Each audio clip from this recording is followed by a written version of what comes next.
IPL தொடரில் மும்பையில் இன்று நடைபெற்ற போட்டியில் கொல்கத்தா மும்பை அணிகள் மோதின. முதலில் 2 போட்டிகளில் தோல்வியடைந்த மும்பை அணி இன்றைய போட்டியில் வெற்றி பெறும் முனைப்பில் களமிறங்கியது.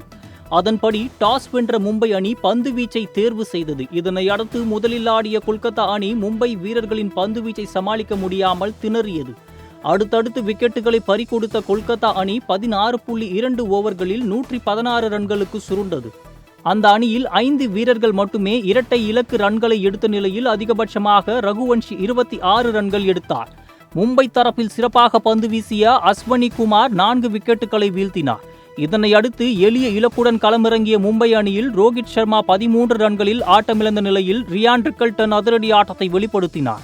வில் ஜாக்ஸ் 16 ரன்னில் விக்கெட்டை பறிகொடுத்த நிலையில் களத்திற்கு வந்த சூரியகுமார் யாதவ் கொல்கத்தா அணி வீரர்களின் பந்து வீச்சை நாலாபுறமும் சிதறடித்தார்.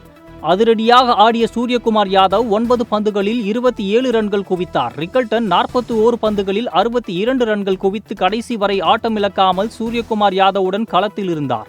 இறுதியில் மும்பை அணி 12.5 ஓவர்களில் இலக்கை எட்டி 8 விக்கெட்டுகள் வித்தியாசத்தில் அபார வெற்றி பெற்றது.